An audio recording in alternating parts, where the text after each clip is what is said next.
I just wanted to mention something about suicide, if I could, and I can, so I will.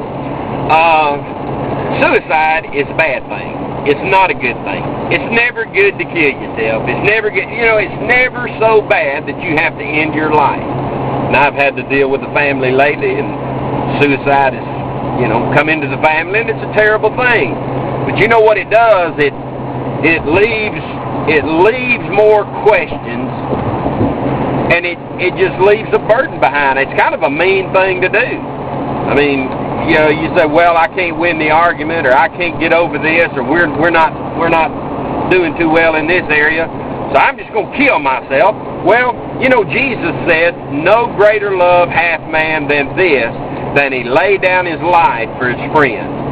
And that's true, laying down your life for somebody else. But you know, if you think about it, I think there's no greater selfishness than laying down your life for your own self. In other words, killing yourself. Suicide is not the answer.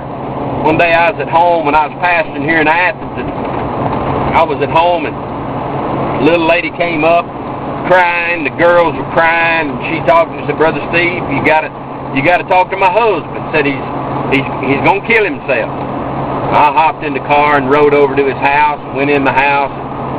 You know, I'll never forget, he was sitting there with a pistol in his hand, head bowed, and, you know, just broken-hearted. I don't even remember what was wrong. It wasn't family problems. I don't know what it was.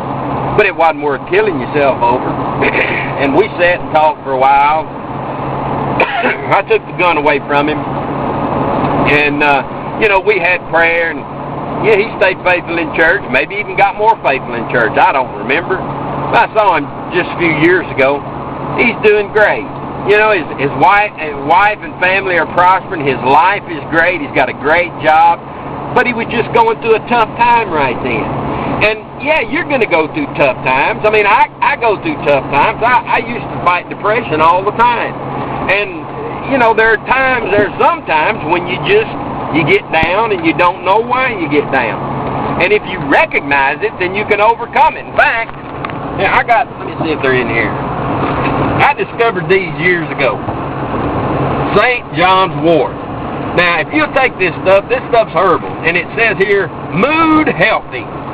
Now, there are times, and I usually take them. I'll take one or two of them in the morning just to be sure I stay up. And somebody sent me a note on some of my videos and said, my wife and I were wondering what you were on. Well, the only thing I'm on is life and St. John's wort every once in a while.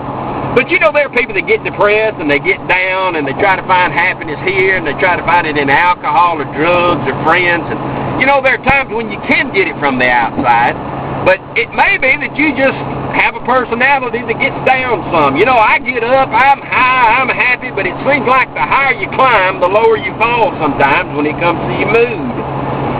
So, when this matter of suicide rolls around, and if the thought crosses your mind, just put the thought out of your mind. I mean, there was a couple of years ago when I actually thought about suicide. I had, you know, I used to be full-time pastor and in the ministry and serving the Lord full-time, and I just came to a point in my life where I thought I could do a better job than God. And like the old prodigal son, I left.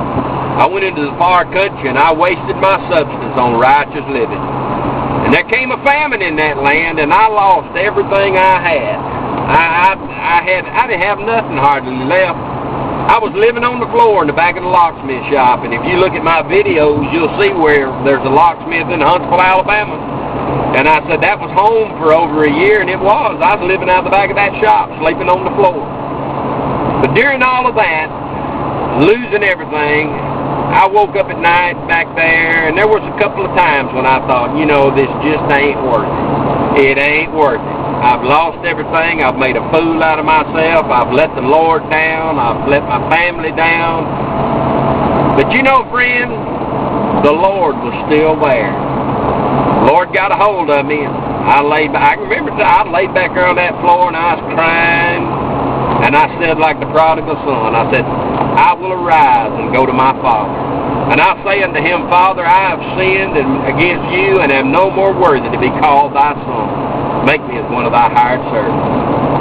And I got up, And that Sunday morning, I went back to church. I'd been going on and off. I walked down the aisle and gave my life back to the Lord. And, you know, the Lord forgive you. It doesn't matter what you've done. It doesn't matter how far you've gone. It doesn't matter how deep you've gone. It doesn't matter how bad it is. Maybe the Lord wants to help you. I want to help you. If I can help you, get in touch with me. I mean, send me an email or something. I mean, I'd even give you my cell phone number. It's toll free around the country, but I ain't about to put it out on here like this. But hey, suicide's not the answer. There ain't no place to quit in life. There ain't no place to quit on God. You just stay faithful. If I can help you, get in touch with me. I'll be glad to help you. But if you need help, if you get down, find somebody to talk to. Find a preacher to talk to. Find a good church somewhere, a Bible-believing church. Find a church and just go by there and talk to them. That's what they're there for. Say, well, they all dress up nice and all this kind of stuff, and they have their little clique and club. Well, if they don't want you there, go somewhere else. There's going to be a church around somewhere. And if you're in North Alabama and want to start a church, I'm about ready to start one myself. I'm going to call it the Hoodlums Church. I want all you hoodlums to come to church. There's a passage in 2 Chronicles somewhere where it talks about David and his men.